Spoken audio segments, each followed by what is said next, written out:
दोस्तों, मैं हूँ कंवर शीमा, उम्मीद है आप लोग ठीक होंगे। दोस्तों आजकल पाकिस्तान के अंदर एक चीज़ की बड़ी बाज़गश्त और बड़ी बात हो रही है और वो ये है कि सी-पैक किधर है?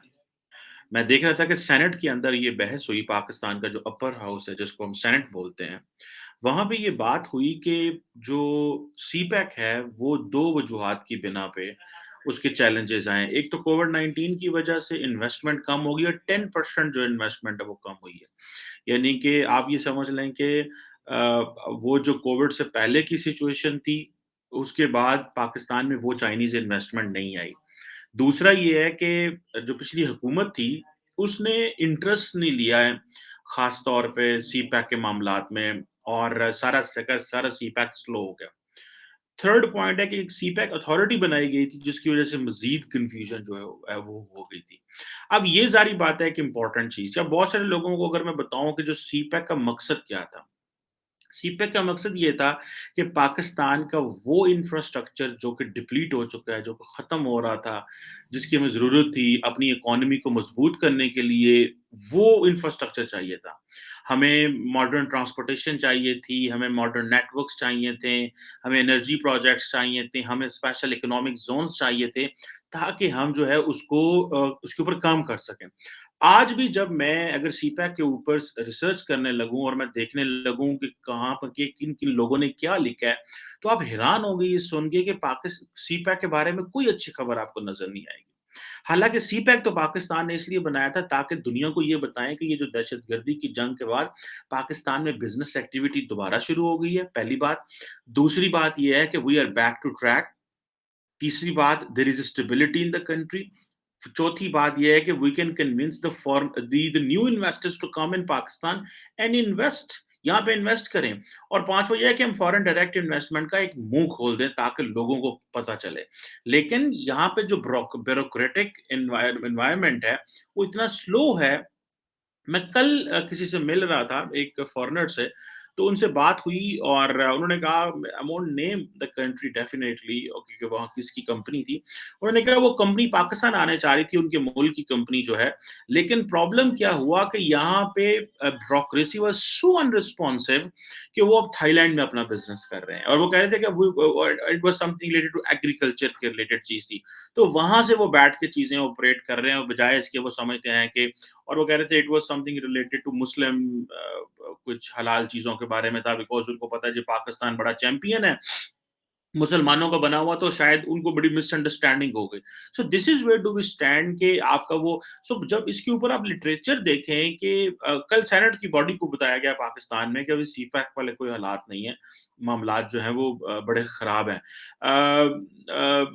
अब जब पिछली हुकूमत आई इमरान खान साहब की, तो उन्होंने एक बड़ी तेज़ी से एक वर्ड यूज़ किया करना शुरू किया, रीनेगोशिएशन।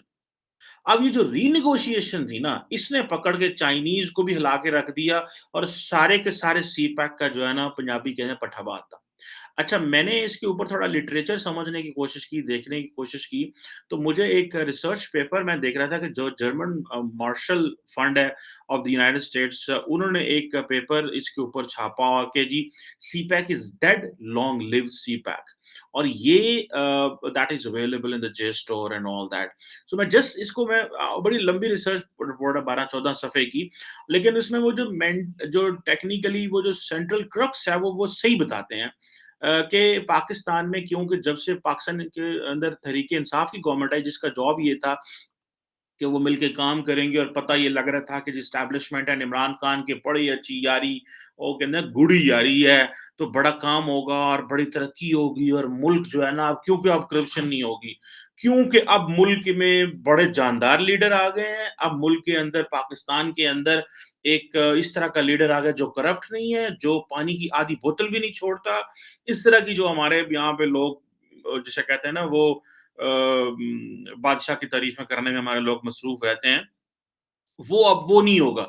लेकिन पता ये चला कि उन्हीं के दौर में सी-पैक जो है वो तबाह हो गया। भले वो सी-पैक अथॉरिटी की शक्ल में चीज़ें कन्फ्यूज़ हो गई, हालाँकि वो सीपैक अथॉरिटी बनाई गई थी ताकि वो डेडिकेटेड काम कर सके, लेकिन वो सब लोगों को इकट्ठा ना कर सकी और आई थिंक उसमें जो पहले सरबराह थे वो जनरल आसिम बाजवा थे। It was when he was retired from the army, तो he was inducted in that position, लेकिन वो भी काम ना कर सकी। सो मेरा ख़्याल है कि हम लोग सारे का सारा जो सीपैक को चलाने की कोशिश कर रहे थे, बड़े आर्टिफ़िशियल तरीके से कोशिश कर रहे थे। कुछ अरसा पहले मेरी किसी से बात हो रही थी, उन्होंने कहा जी CPAC, why CPAC is dead? Why CPEC is slow? Why the investment has dried up? These were the questions which came up. ना बड़े सारे लोग पूछते हैं कि भाई CPEC क्यों है? तो मेरा उसमें बड़ा क्लियर सा वर्जन था, द व्यू था, and I want to share that view with you. मेरे ख्याल से हमने सारे की सारी जो CPEC की इन्वेस्टमेंट है ना, इसको इंतहाई आर्टिफिशियल तरीके से करने की कोशिश की। ये एक टॉप डाउन अप्रोच थी स्टेट की, स्टेट इंस्टीट्यूशंस की, गवर्नमेंट की कि जॉब पैसा आया ला दो। But in reality there was not, it was not a sync with the locals. ये लोकल से सिंक नहीं कर सके। जो पाकिस्तानी इन्वेस्टर है, आप, मैं बहुत सारे सियालकोट से और लाहौर के बिजनेसमैन को जानता हूँ जो कि एक्सपोर्ट क्वालिटी चीजें बेचते हैं, अच्छे ताल्लुकात भी हैं। वो हमें बताते हैं कि जिस दिन चाइना पाकिस्तान में आया, हमारा हमारा कारोबार बंद हो गया था, बिकॉज़ पाकिस्तान की इंडस्ट्री कम्पीट ही नहीं कर सकती उनके साथ। सो this is a very serious question. अब ये जो रीनेगोशिएशन वाला मामला था, इन्होंने तो जो रीनेगोशिएशन वाला मामला किया जनाब, हम तो कमाल कर देंगे, हमें तो नेशनल इंटरेस्ट चीज़ है। इनको इस चीज़ का नहीं पता था कि जब ये रीनेगोशिएशन करेंगे, चाइनीज़ तो इस चीज़ के आदी नहीं है। पिछली हुकूमतों ने तो बस इन्वेस्टमेंट ले आए, ले आए, ले आए, ले आए, लेकिन उन्होंने कहा अकाउंटेबिलिटी वाला तो चक्कर कोई नहीं है। और ये जो था कि अब वो लोग जो हैं वो समझते हैं कि अगर अगर अवाम के लिए इंटरेस्ट होता, देखिए जब आपने किसी इन्वेस्टर को कन्विंस करना है कि जाएं चाइनीज बिजनेस में इन्वेस्ट करें या सीपैक में इन्वेस्ट करें या सीपैक के हवाले से जो चीजें हैं वहां पे देखें क्या करने वाला और क्या नहीं करने वाला, तो आपको पता चलेगा भाई कि आपकी क्या पोजीशन है। ठीक है, लेकिन हमारा क्या था कि हमारे लोग जो हैं, वो सिंक नहीं है। पाकिस्तानी लोग चाइनीज़ को पसंद नहीं करते। लोग पता नहीं क्यों नहीं मानते ये कल्चरल कनेक्शन नहीं है। जैसे एक आज़ादी है, वो उस तरह की चीज़ें नहीं हैं। रिसेंटली आपको पता है वो जो शादियों वाला इश्यू हो गया था जिसमें बहुत सारे चाइनीज़ जो थे पाकिस्तानी ख़वातीन को, गरीब ख़वातीन को यहाँ से ले जाते थे, वहाँ से उनके गुर्दे निकाल लेते थे, पता नहीं क्या-क्या करते थे, आई डोंट नो। उनको प्रोस्टिट्यूशन में डाल दिया, बड़े सारे मसाइल पैदा हुए थे उसकी वजह से। तो ये सारी चीज़ें जो हैं मुझे समझ आया इस चीज़ में कि ये they were not good in that direction. So uh, फिर ये है कि वो कल्चर्स नहीं मिलते, उस तरह वेलकम नहीं किया गया। पाकिस्तान में लोगों ने चाइनीज़ ज़ुबान सीखने की कोशिश की लेकिन वो सिंक नहीं कर सके। अब अभी भी लोग सीखना चाह रहे होंगे लेकिन फॉर क्वाइट सम टाइम, मुझे याद है कि 2014, 15, 16 में बहुत सारे लोग हमसे राब्ता करते थे, पूछते थे इस्लामाबाद में कहाँ पे चाइनीज़ ज़ुबान सीखी जा रही है। लोगों को ये था कि बहुत बड़ी इन्वेस्टमेंट्स आ रही है, मुस्तकबिल चाइना के साथ अटैच है, पाकिस्तान का मुस्तकबिल आज भी चाइना के साथ जो है वो अटैच, हमारी जो है वो सिस्टम उसको अटैच करने की कोशिश कर रहा है, लेकिन मुझे लग रहा है कि नेचुरली ये होगा नहीं। The reason behind is the Chinese investors and businessman, they are not transparency नहीं है। फिर हमारे लोग उनसे डील नहीं कर सकते, फिर हमें वहाँ का कल्चर का नहीं पता, वो वैल्यूज का नहीं पता, फिर मामलात उस तरह वो फ्रेंडली चीज नहीं है जितनी लगती है। ये स्टेट लेवल पे जरूर है, सोसाइटी लेवल पे भी है। पाकिस्तान के चाइना हमारी मदद करता है when it comes to strategic issues, हो जब पैसों की जरूरत पड़ती है चाइना हमारी मदद जरूर करता है, इसमें इसमें कोई शक नहीं है कि पाकिस्तान और चीन बड़े इंपॉर्टेंट पार्टनर्स हैं। और चीन हर जगह पे यूएन सिक्योरिटी काउंसिल में bilaterally in terms of military support, J 10C recently दिया, बहुत जगहों पे हमारी फेयर देन फॉरेन एक्सचेंज रिजर्व के मामले में the Chinese have been helping Pakistan a lot, इसमें कोई शक नहीं है। और लेकिन वो जो एक नेचुरल बॉन्डिंग है with the business community of both the countries, वो उस तरह नहीं है क्योंकि हमारी बायलैटरल ट्रेड तो कुछ भी नहीं है। 6, 7, 8 अरब डॉलर इतनी ट्रेड थी, ये तो कुछ भी, ये तो कोई चीज भी नहीं है बायलैटरल ट्रेड जिसमें ज्यादातर इंपोर्ट्स हैं। ठीक है सर, ये चीजें मैं समझता हूँ कि ये they are not good. India उधर जैसे मैं पहले बार बार बता चुका हूँ कि 125 अरब डॉलर पे ट्रेड ले गया अपनी विद दी जो है। सो ये चीजें हैं। सो इसी तरह अगर आप देखें तो जैसे मैं बता रहा था कि आपको जब ग्लोबल लिटरेचर आप समझने की कोशिश करें तो सारी की सारी आपको पता चलेगा कि मसले हैं। फिर ये है कि अ पाकिस्तान ने उस तरह खुल के चीन से वो बात भी नहीं कर सकते, डरते हैं। जैसे उइगर मुस्लिम्स का इश्यू था, ठीक है जी? तो मिसाल के तौर पे हमारे जो रिलीजियस अफेयर्स के मिनिस्टर हैं, वो कहते हैं जी रिस्ट्रिक्शंस हैं, उइगर मुस्लिम के साथ शिनजांग में ज़्यादतियाँ हो रही हैं। तो जो चाइनीज़ एम्बेसडर हैं उन्होंने उनको उनको कहा, तो उन चाइनीज़ एम्बेसडर ने कहा कि जी ये चीज़ें तो एक्सेप्टेबल नहीं है, ठीक है जी, और हम जो है वो हम ये चीज़ें एक्सेप्ट नहीं करते। चाइनीज़ इसको अच्छा नहीं समझते और इमरान खान साहब तो मानते नहीं है कि उग्र को कोई मसला-शसला है। फिर आखिर में उन्होंने मानना शुरू कर दिया कि हमारे एम्बेसडर ने वहाँ पे जाकर देखा चीज़ें। सो टेक्निकली हम लोग सिंक नहीं किया हम लोगों ने, और आप सारा ग्लोबल लिटरेचर उठा के देख लें। ठीक है जनाब? जो ग्लोबल लिटरेचर की अगर आप मैंने इंडियन लिटरेचर पढ़ा है, अमेरिकन पढ़ा है, चाइनीज़ भी आप उठा के देख लें। बहुत सारे ने मेजॉरिटी ने जो सारे इल्ज़ाम लगाया वो पाकिस्तान पे लगाया। मिसाल के तौर पे एक पाकिस्तान का प्रॉब्लम ये है कि हमारी जो इनएबिलिटी थी to control non state actors in Afghanistan and Pakistan, ये बहुत बड़ी एक हर्डल है पाकिस्तान और चाइना के सीपैक प्रोजेक्ट्स के अंदर। ठीक है जी। जैसे आप कह लें को ये जो है वो ये एक प्रॉब्लम है, और ये जो लोकल जैसे रेजिस्टेंस आती है, बलूचिस्तान में ये रेजिस्टेंस आई है। ये ज़ाहिर बात है, इस रेजिस्टेंस ने चाइनीज़ के ऊपर को भी परेशान किया है और पाकिस्तान को भी परेशान किया है। और जैसे आप कह लें कि पाकिस्तान ने इसमें विद विद जिसे कहते हैं लोकली एक्सेप्ट नहीं हो, जैसे बलूचिस्तान में बीएलएज़ हैं और बहुत सारे जो नॉन स्टेट एक्टर्स ऑपरेट कर रहे हैं, क्योंकि पाकिस्तान ने उनको काफ़ी हद तक जो है वो न्यूट्रलाइज़ कर दिया है, और उनके नेटवर्क जो रीजन में फैले हैं उन तक भी पहुँचा हुआ है। लेकिन क्वेश्चन ये है कि कल जिस तरह मैं थोड़े दिन पहले मेजर गौरव वारिया से डिस्कशन कर रहा था अपने इसी प्लेटफ़ॉर्म के ऊपर, तो उन्होंने कहा कि जी जो road to peace to Balochistan goes via Kashmir. So it means कि अगर पाकिस्तान कश्मीर में इंटरफेरेंस करता रहेगा, तो देन जो है वो बलूचिस्तान में इंडिया इंटरफेरेंस करता रहेगा। So I think these are things which really matter a lot, और हमें इस चीज़ को जो है वो बड़े केयरफुली देखना है कि क्या सीपैक का क्या मुस्तकबिल है, और इसका जो मुझे जो बड़ा नुकसान फ़ील होता नज़र आ रहा है, वो ये है कि इंटरनेशनल इन्वेस्टर्स नहीं आएँगे।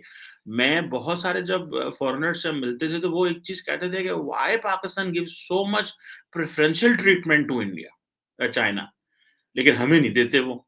सो अगर आप पूरे लिटरेचर पढ़ें तो दुनिया कहेगी जी ये डेट ट्रैप डिप्लोमेसी है चाइना की, और China CPEC has been under severe criticism, and then it's not a success story as well to be mentioned anywhere. So the Chinese investment and the Chinese money which goes anywhere in the world is not being termed as an investment, is not being termed as a successful thing. लेकिन जहाँ-जहाँ पे वो एक China के बारे में जो तासुर बनता जा रहा है ना कि चाइना कमज़ोरियों को फ़ायदा उठाता है, वीकनेसेस को देखता है कि हमें कहाँ-कहाँ पे किधर-किधर क्या-क्या चीज़ें करनी है, किससे कितना फ़ायदा उठाया जा सकता है, और वो उसको उस हिसाब से जो है वो काम करते हैं। सो मेरा ख़्याल है कि ये चाइना पाकिस्तान का सबसे बड़ा क्रेडिटर था, इसमें तो कोई शक नहीं है। हमारे कर्ज़े जो हैं वो बड़े हद तक जिसे कहते हैं ना चाइना से आए थे। आप फॉर एग्ज़ाम्पल मेरा ख़्याल है 2021 तक तो हमारा कुछ 90, अब तो 100 ऊपर क्रॉस कर गए हम। लेकिन एक मेजॉरिटी कर्ज़ा जो था वो हमें चाइना ने दिया हुआ था। और गो के चाइनीज़ जो थे उसकी इन्वेस्टमेंट की वज़ह से IMF, World Bank, Asian Development Bank, American जो थे they used to put a question mark on Pakistan कि आप क्या कर रहे हैं। सो हमें वो जो चाइनीज़ इन्वेस्टमेंट से जीडीपी ग्रोथ रेट होना चाहिए था, वो जो कांस्टेंट डेवलपमेंट होनी चाहिए थी, हम वो फर्स्ट फेज़ में चाइनीज़ इन्वेस्टमेंट तो लेने में कामयाब हो गए, लेकिन अब अगले फेज़ में उस इन्वेस्टमेंट को का आगे उसको किस तरह लेके चल रहे हैं कि उस एक्चुअली उसमें सॉल्यूशन निकालें। जिससे इकोनॉमी बेहतर हो, वो चीज़ नज़र नहीं आ रही। पाकिस्तान की अपनी शॉर्टकमिंग्स ज़्यादा हैं इसमें, हम अपने लोकल इन्वेस्टर को नहीं दे सके, ये डेट ट्रैप डिप्लोमेसी कहा जा रहा है। फिर हमारे ऊपर कर्ज़े इतने बढ़ गए हैं कि फिर हम ये कि हम लोकल इन्वेस्टर को नहीं कन्विंस कर सके, हम पूरी दुनिया को कहते रहें, आएँ सीपैक में इन्वेस्ट करें, आएँ सीपैक में इन्वेस्ट करें। रिसेंटली मोहम्मद बिन सलमान ने कहा था, मैं 10 अरब डॉलर एक रिफाइनरी पे लगाना चाहता हूँ, मैं ये करना चाहता हूँ, वो करना चाह रहा हूँ, लेकिन वो कुछ भी नहीं हुआ और वो पैसा वहीं का वहीं। सो वो अगर सप्लीमेंट होता, मल्टीप्लाई होती चीज़ें। और फिर ये है कि दूसरा जो सबसे बड़ी चीज़ है, हम इसको अमूमन do not pay attention is कि हम घर में लड़ते रहते हैं सारा टाइम। हमारे जो स्टेक होल्डर्स हैं सारे सिस्टम के, वो इतनी लड़ाई हो रही होती है फॉर द पावर, कि वो सारा टाइम द अटेंशन टुवर्ड्स कि हमें हमारे रिस्पॉन्सिबिलिटी क्या है और what we should have done. तो रादर हम एक वो जो हमारे जो पॉलिटिकल स्टेबिलिटी ना होने की वजह से एंड स्टेक होल्डर्स का आपस में अगर डेमोक्रेट्स आ जाते हैं, इमरान खान साहब आते हैं, तो वो कहते हैं कि मैंने अपने रूल को 10 साल कैसे लेके जाना है। उस दौरान वो अपनी वो प्लानिंग में जो है वो स्टेक होल्डर से लड़ते हैं and then at the end of the day मामलात और जो है वो कंप्लीट जो है वो गंभीर हो जाते हैं। और चाइना का जो रोल है इसको दुनिया ने नेगेटिवली लिया है पाकिस्तान में, क्योंकि वो डिलीवर नहीं कर पाएँगे और उनको गुस्सा भी बहुत ज़्यादा है कि ये हमें renegotiations. So this is what the Chinese don't like at the end of the day. So और दूसरा ये है कि पाकिस्तान में still we have a Chinese charge d' affaires है, वो there is no full ambassador here. There was an ambassador here, but he's not present in Islamabad. I haven't inquired from anyone why Chinese ambassador is not present here.